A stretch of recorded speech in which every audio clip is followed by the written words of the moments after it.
जैसा कि आप जानते हैं ये है कार्बन तथा इसके यौगिक का पार्ट नंबर 2। अगर आपने पार्ट 1 नहीं देखा है तो अब आई बटन पर क्लिक करके देख लीजिएगा, मैं यहाँ पे डाल दे रहा हूँ। तो चलिए शुरू करते हैं, ठीक है।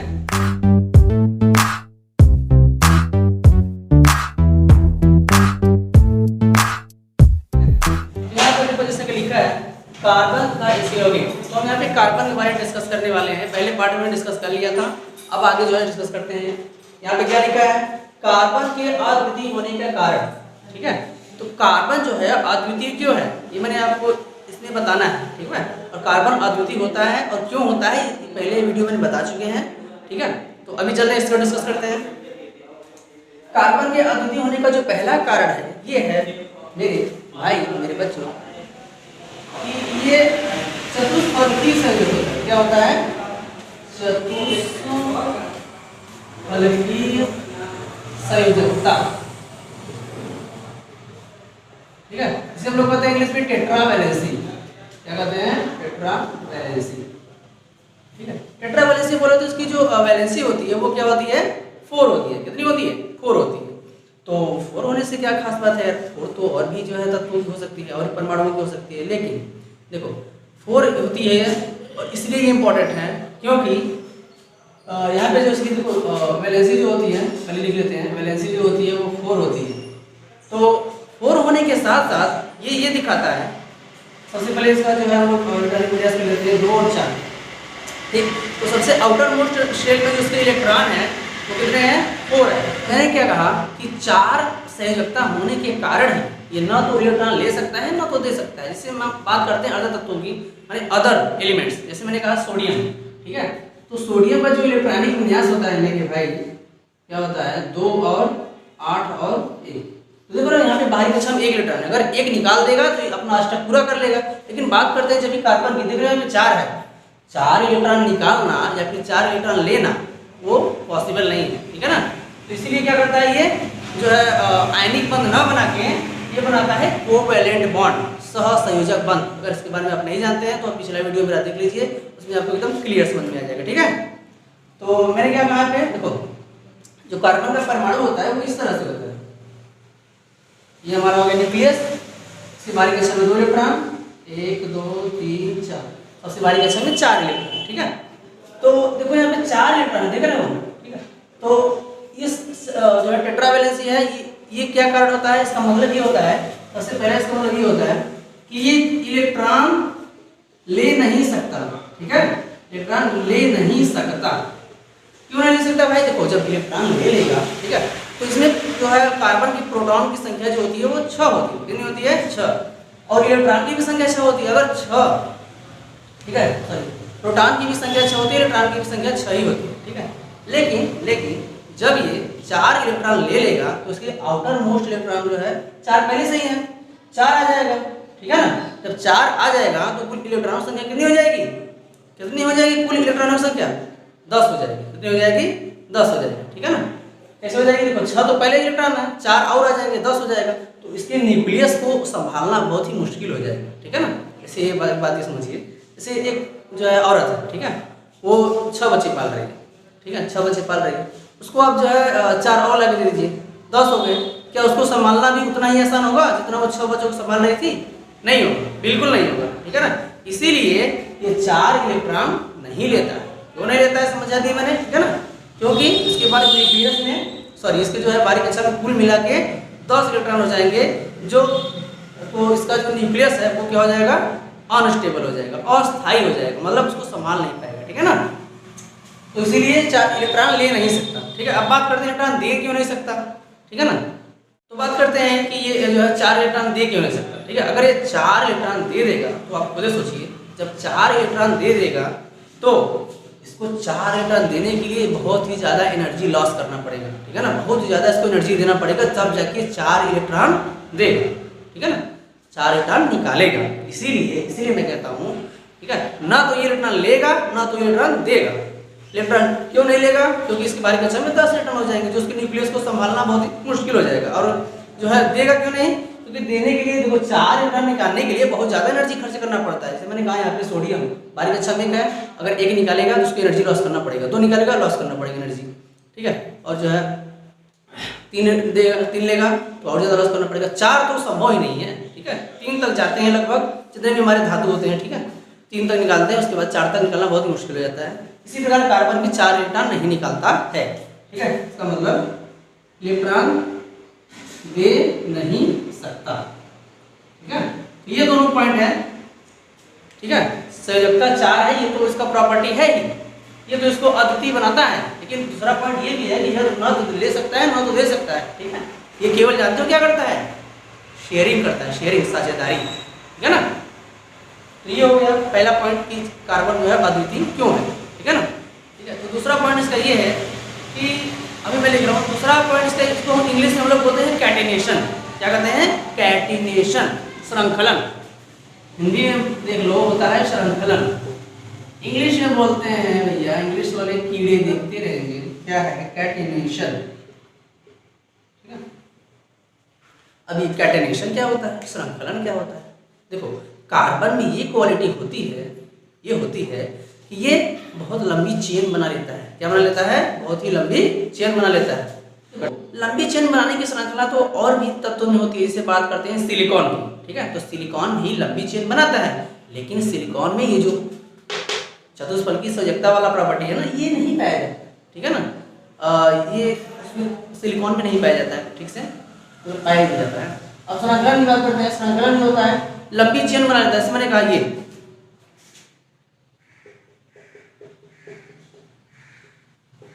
देख रहे हो, कार्बन लंबी लंबी श्रृंखला बनाते चला जा रहा है, ठीक है। लंबी लंबी जो श्रृंखला बनाएगा तो बहुत सारे यौगिक बना सकता है, ठीक है ना। बहुत सारे यौगिक बनाने की जो क्वालिटी है फर्स्ट वीडियो मैंने डिस्क्राइब किया है, ठीक है। वो हमारे जो वीडियो डिस्क्रिप्शन में होगा, या तो वहाँ से देख लेना या फिर आई बटन में क्लिक करके देख लेना, ठीक है। मैं यहाँ पे डाल दे रहा हूँ। चलिए, तो ये श्रृंखला का जो गुण होता है, श्रृंखला बनाने का जो गुण होता है, ये किसमें पाया जाता है, कार्बन में पाया जाता है बबुआ, ठीक है, कार्बन में पाया जाता है।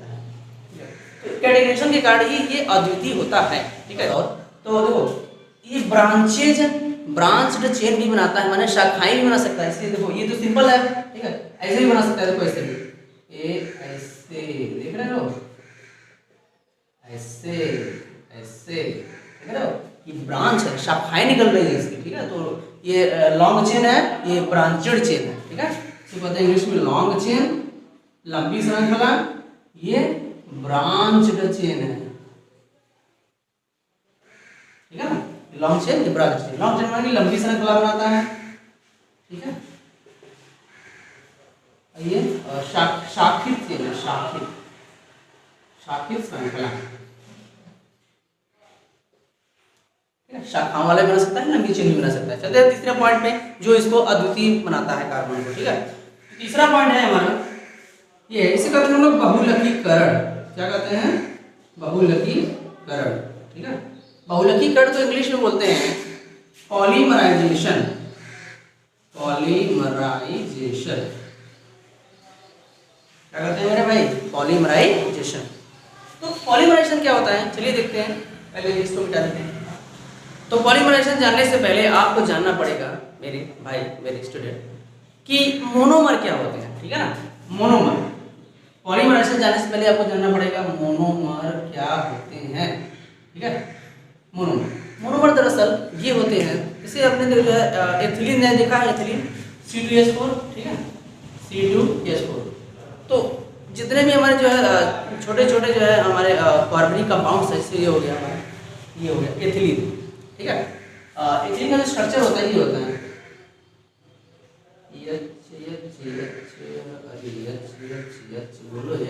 ठीक है। ये हमारा एथिलीन है, कट, सॉरी इसको एथिलीन नहीं कहते हैं, एथिलीन नहीं कहते हैं, वो साधारण नाम है आपका। जो मेन नाम है IUPAC नाम है, उसे कहते हैं एथीन।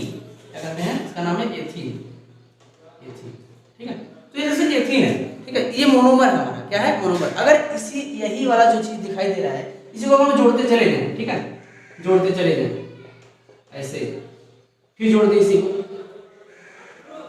ऐसे जोड़ते चले जाएं, ठीक है। तो यंग टाइम से अगर जोड़ते चले जाएंगे, इसकी ये मोनोमर है, ये मोनोमर अगर जुड़ता चला जाएगा तो हमारा जो है ये एथीन है, ठीक है। तो ये बहुत बार जुड़ गया, इसे हम लोग कहते हैं पॉलीएथीन, ठीक है। यही नाम मिलकर बन गया पॉलीफीन, ठीक है ना। तो बहुलकीकरण का मतलब क्या होता है, जब बहुत सारे मोनोमर्स, फिर सुनिए, जब बहुत सारे मोनोमर्स एक साथ जुड़कर एक लंबी चेन बनाते हैं, क्या बनाते हैं, लंबी चेन बनाते हैं, तो वो हमारा क्या कहलाएगा, बहुलकीकरण। ठीक है, बहुलकीकरण में क्या होता है, छोटे छोटे मोनोमर्स मिलकर एक लंबी चेन बना लेते हैं और इसी प्रोसेस को हम लोग जो है, इसी प्रक्रिया को पॉलीथीन नहीं, बहुलकीकरण कहते हैं। ठीक है ना, क्या कहते हैं, बहुलकीकरण। ठीक है, तो आपके बात क्लियर समझ में आ गई होगी। चलते हैं हम लोग अगले पॉइंट में। तो जैसे देखो ये एथीन है, तो एथीन ने पॉलीथीन बना लिया। ठीक है ना, तो इसी प्रकार से अगर ये हम लोग एस्टर लेते हैं, ये हमारा एस्टर एक मोनोमर है, क्या है, मोनोमर है। ठीक है ना, तो एस्टर मोनोमर को जब मिलाते चले जाएंगे तो पॉलीएस्टर बना लेगा। क्या बना लेगा, पॉलीएस्टर, है ना, पॉलीएस्टर। इस तरह से हमारा जो है पॉली लग जाता है। पॉली माने बहुत सारा। ठीक है, जब एस्टर का एक मोनोमर होगा, एक मोनोमर को मिलाते चले जाएंगे, एक के बाद एक, तो पॉलीएस्टर बना लेगा। ठीक है ना, तो चलते हैं हम लोग अगले पॉइंट में, देखते हैं कि कार्बन अद्वितीय होने का कारण क्या है। ठीक है, चलते हैं अगले पॉइंट में, इसको बिना देखना। तो चलिए अगला पॉइंट हम लोग देख लेते हैं कि अगला पॉइंट क्या है। इसे कहते हैं हम लोग समावयवता। समावयवता इंग्लिश वाले में देख लेते हैं, बोलते हैं आइसोमेरिज्म, सॉरी आइसोमेरिज्म बोलते हैं, आइसोमेरिज्म।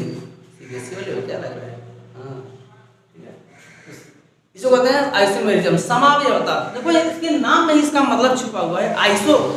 ठीक है, आइसो का मतलब होता है सेम, मर का मतलब होता है पार्ट। ठीक है, आइसो मतलब सेम और मर का मतलब होता है पार्ट, यानी कि ऐसे हमारे कार्बनिक यौगिक जिनके अणु सूत्र तो समान होते हैं लेकिन उनकी संरचनाएं क्या होती हैं, वो भिन्न भिन्न होती हैं। ठीक है, ऐसे अणु सूत्र जिनकी संरचनाएं नहीं, उनके अणु सूत्र समान होते हैं परंतु जो उनके संरचनाएं होती है वो भिन्न भिन्न होती हैं। जैसे फॉर एग्जाम्पल देने में माहिर है, ठीक है ना, जैसे C4H10, ये हमारा जो है इसका नाम है ब्यूटेन। क्या नाम है, ब्यूटेन। इंग्लिश में ब्यूटेन, इंग्लिश में दोनों चल रही है, कोई कंफ्यूजन नहीं होना चाहिए। ठीक है, ब्यूटेन। तो ब्यूटेन की अगर बात करते हैं, इसका अणु सूत्र जो होता है C4H10, इसका स्ट्रक्चर बनाते हैं अपन। ठीक है, अपन लोग स्ट्रक्चर बनाने में माहिर है ना, 1 2 3 4। ठीक है, हाइड्रोजन जोड़ते चले जाएंगे। हाइड्रोजन कितने जोड़ने हैं, कार्बन देखो 4 बॉन्ड बनाता है। ठीक है, कार्बन 4 बॉन्ड बनाएगा, तो अगर जितने बॉन्ड की कमी हो जोड़ते चले जाइए। देखो एक कार्बन बना लिया, 3 और जोड़ना है, 1 2 3। चलिए 3 हाइड्रोजन यहाँ हमने छेद दिया, 2 हाइड्रोजन यहाँ छेद दिया, 2 हाइड्रोजन यहाँ छेद दिया और 3 हाइड्रोजन यहाँ छेद दिया। ठीक है,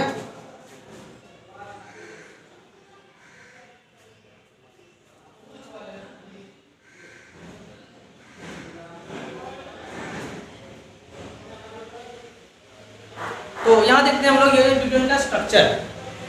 ठीक है, ये है ब्यूटेन का स्ट्रक्चर। एक और स्ट्रक्चर इसका होता है, देखते हैं ये। ठीक है ना, ये भी एक ब्यूटेन का स्ट्रक्चर है। हाइड्रोजन अपने मन से जोड़ लेंगे भैया, अपने मन से नहीं, मतलब समझ रहे हो ना कैसे जोड़ना है।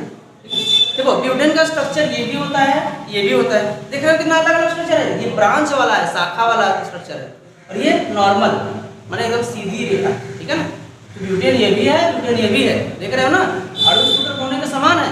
कार्बन 4 और हाइड्रोजन 10, गिनते हैं 1 2 3 4 कार्बन, हाइड्रोजन गिनो, हाइड्रोजन के काउंट करते हैं, 3 3 6 6 7 7 3 10 हाइड्रोजन। इसमें भी देखते हैं 1 2 3 4 कार्बन, हाइड्रोजन की काउंट करते हैं, 3 इधर, 3 2 5 5 2 7 7 3 10 हाइड्रोजन है। तो 10 इसमें 10 इसमें भी है हाइड्रोजन। ठीक है, लेकिन स्ट्रक्चर देख रहे हो, इनका संरचना देख रहे हो किस अलग अलग है। ठीक है, इसीलिए इसको कहते हैं समावयवता। क्या कहते हैं, समावयवता। समावयवता का मतलब क्या होता है, ऐसे हमारे कार्बनिक यौगिक जिनके अणु सूत्र तो समान होते हैं परंतु उनकी जो संरचनाएं होती हैं वो अलग अलग होती हैं। इसके बारे में आप डीपली पढ़ोगे जो है अपर क्लासेस में। ठीक है, आपको यहाँ पर इतना ही पढ़ना है कि आइसोमेरिज्म का मतलब होता क्या है। ठीक है, तो ये हो गई कार्बन को अद्वितीय बनाने वाली। ठीक है, इसका कारण क्या होता है। अब चलते हैं हम लोग अगले। चलिए भैया, हमारा अगला पॉइंट जो है क्या है, कार्बन के अपर रूप। कार्बन के अपर रूप, कार्बन के अपर रूप का मतलब क्या होता है, वो ऐसी चीज जो कार्बन से ही बनी होती है। ठीक है। ऐसी चीज़ें जो कार्बन से बनी होती हैं और जिनके रासायनिक गुण समान होते हैं, परंतु उनके जो भौतिक गुण होते हैं वो भिन्न भिन्न होते हैं। क्या कहा मैंने? रासायनिक गुण समान होते हैं और भौतिक गुण भिन्न भिन्न होती हैं, ठीक है। तो ऐसी कौन कौन चीज़ें हैं जो हमारे कार्बन से बनी हुई हैं और उनके रासायनिक गुण सेम है लेकिन उसके भौतिक गुण भिन्न भिन्न होते हैं? चलिए देखते हैं।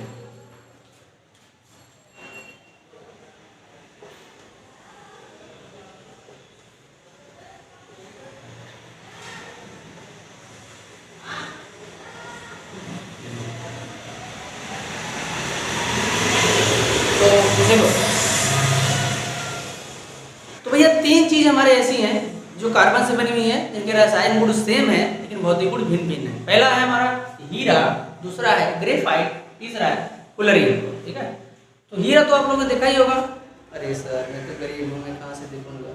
अरे देखा तो मैंने भी नहीं है। अरे फोटो में तो देखा होगा, नहीं देखा है चलो यहाँ पे मैं डाल दे रहा हूँ, ठीक है, देख लेना आज से। तो हीरा जो है आप लोगों ने देखा होगा, हीरा जो है बहुत ही ठोस होता है, जो कोहिनूर हीरा होता है कुछ इस तरह से होता है। क्या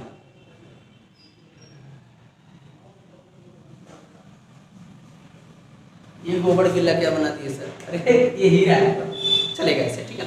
चलो तो हीरा देखो होता क्या है, हीरा में क्वालिटी क्या होती है सर? ये चमकता बहुत अच्छा है, ठीक है ना।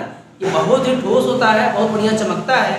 इसका जो मेल्टिंग पॉइंट होता है वो बहुत ही हाई होता है, ठीक है ना, बहुत ही ज़्यादा होता है इसका मेल्टिंग पॉइंट। और इलेक्ट्रिसिटी का बैड कंडक्टर होता है, माने विद्युत इसमें प्रवाहित ही नहीं होती है, बहुत ही खराब चालक होता है विद्युत का, ठीक है ना। तो हीरा में ये क्वालिटी होती है और ये सबसे ज़्यादा कहाँ यूज होता है? सबसे ज़्यादा ये ज्वेलरी बनाने में यूज़ किया जाता है, ठीक है ना। जो देखने ना नेकलेस वेकलेस बनाते हैं, गले में हार पहनने वाला, ठीक है, रिंग बनाते हैं, अंगूठी बनाते हैं, ये सब में ज़्यादा इसका प्रयोग होता है। और ये प्रकृति में बहुत ही कम पाया जाता है, इसीलिए बहुत ही महंगा आता है, ठीक है ना। कोहिनूर हीरा आया था ना, कोहिनूर हीरा जो है इंग्लैंड की महारानी की जो ताज पे लगा हुआ है, ठीक है, वो कोहिनूर हीरा ही है। वो हीरा से ही बना है, ये कार्बन से बना है सर। किससे बना है? कार्बन से बना है, ठीक है, लेकिन बहुत ही ठोस पाया जाता है। अच्छे अच्छे धातुओं को मौत दे देता है, ठीक है ना, उसको हरा देता है धातुओं को, इसका मेल्टिंग पॉइंट, ठीक है। तो हीरा के बारे में हम लोग यहाँ पे देख लेते हैं थोड़ा सा। जो हीरा होता है, ठीक है, वो बहुत ही ठोस होता है, ठीक है। इसका पहला पॉइंट क्या है? बहुत ही ठोस होता है। दूसरा पॉइंट क्या है? दूसरा पॉइंट हीरा में क्या होता है? इसका जो मेल्टिंग पॉइंट होता है ना बहुत ही ज्यादा होता है, जो गलनांक होता है बहुत ही ज्यादा होता है, ठीक है ना। और क्या होता है? ये इलेक्ट्रिसिटी का बैड कंडक्टर होता है ना। ये विद्युत का खराब चालक, क्या होता है? खराब चालक होता है, ठीक है ना। विद्युत का बहुत ही खराब चालक होता है। तो यहाँ पे तीन पॉइंट जो है मैंने डिस्क्राइब कर दिया हीरा के बारे में। ये इसका जो संरचना होता है वो उसे कहते हैं, हम लोग कहते हैं नेटवर्क की तरह होता है। कैसे होता है? नेटवर्क, या नेटवर्क ठोस भी बोलते हैं हम लोग, ठीक है, नेटवर्क ठोस भी बोलते हैं। तो चलिए भैया बात करते हैं हम लोग ग्रेफाइट की, ठीक है ना। तो ग्रेफाइट जो होता है, ये ग्रेफाइट है, ठीक है ना। ग्रेफाइट हमारे विद्युत और ऊष्मा का बहुत ही अच्छा सुचालक होता है, ठीक है ना। ये विद्युत का पहला पॉइंट इसका क्या है?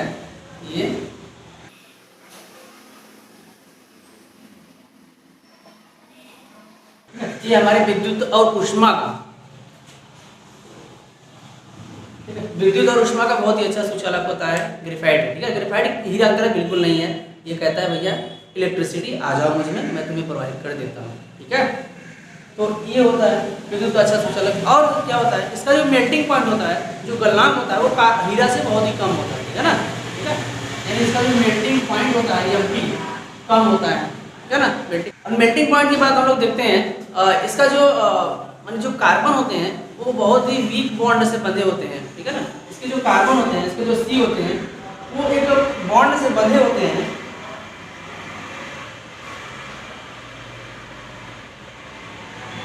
इसे हम लोग, ठीक है। तो इसके जो कार्बन होते हैं वो बहुत ही वीक बॉन्ड से बने होते हैं। और इस बॉन्ड को हम लोग जो फोर्स लगता है, जो बल लगता है, उसे हम लोग कहते हैं वान डर वाल फोर्स। ये बहुत ही वीक फोर्स होता है, ठीक है ना। और इसका जो स्ट्रक्चर बनता है सर ना, वो हेक्सागोनल रिंग बनता है। क्या बनता है? Hexagonal ring. किस तरह से बनता है देखो, ये हमारा ग्रेफाइट हो गया, तो यहाँ पे कार्बन उपस्थित होता है, ठीक है, यहाँ पे कार्बन होता है। तो ये अगला वाला हो गया ग्रेफाइट, ये हमारा ग्रेफाइट है। ग्रेफाइट का स्ट्रक्चर ये ऐसे बंधा होता है, ये यहाँ बंधा होता है, ये वाला यहाँ बंधा होता है, ये वाला यहाँ बंधा होता है, ये वाला यहाँ, ये बंधा यहाँ होता है। इस तरह से जो है ये कार्बन देख रहे हो कार्बन केवल 3 बॉन्ड बना रहा है। देखो ये कार्बन बंद करते हैं, एक यहाँ एक यहाँ एक यहाँ ना, तो 3 बॉन्ड बनाता है और इसमें एक फ्री इलेक्ट्रॉन होता है। यही फ्री इलेक्ट्रॉन जो रहता है ना हर कार्बन में, ठीक है, यहाँ भी हर जगह, ठीक है, 3 बॉन्ड बनाएगा, एक इलेक्ट्रॉन फ्री रहेगा, इसीलिए ये इलेक्ट्रिसिटी का कंडक्टर होता है, विद्युत इसमें प्रवाहित होती है। क्यों? क्योंकि इसमें एक इलेक्ट्रॉन फ्री होता है, ठीक है, एक इलेक्ट्रॉन फ्री होता है, इसीलिए इलेक्ट्रिसिटी इसमें फ्लो होती है, ठीक है। इसका यूज कहाँ पे होता है? इसका जो है मशीनों में जो है लुब्रिकेंट की तरह यूज इसको किया जाता है, ठीक है, मशीनों में लुब्रिकेंट की तरह यूज किया जाता है। और एक इसका अच्छा यूज होता है पेंसिल, ठीक है, पेंसिल देखे होंगे आप लोग, पेंसिल में जो होती है ब्लैक कलर की चलती है आपकी कॉपी पे, वो ग्रेफाइट ही होता है। क्या होता है सर? ग्रेफाइट होती है, ठीक है ना। तो यहाँ इसका यूज होता है, एक तो मशीनों में यूज होता है, एक ग्रेफाइट, ठीक है। तो अगला पॉइंट हम लोग बात करते हैं फुलरिन के बारे में। बात करते हैं भैया हम लोग फुलरिन क्या होता है, ठीक है। फुल्की खाए हो? फुल्की, फुल्की खाने में बहुत तेज हो गए हो तुम लोग, फुल्की ज़्यादा मत खाना, पेट खराब हो जाएगा, ठीक है ना। फुलरिन जो होता है इसका नाम ही है फुलरिन, माने फुला हुआ, ठीक है। इसका स्ट्रक्चर जो है फुलरिन की तरह होता है, इसलिए इसका नाम फुलरिन होता है। फुलरिन का मतलब होता है फुला हुआ, जैसे फुटबॉल नहीं होता है, फुटबॉल तो फुला हुआ होता है जिस तरह से, ठीक है ना। तो उसी तरह से फुलरिन भी होता है। फुलरिन का स्ट्रक्चर जो होता है कुछ इस तरह से होता है, इस तरह से गोला नहीं था, इस तरह से गोला खुला होगा, इसके बीच में जो है देखो,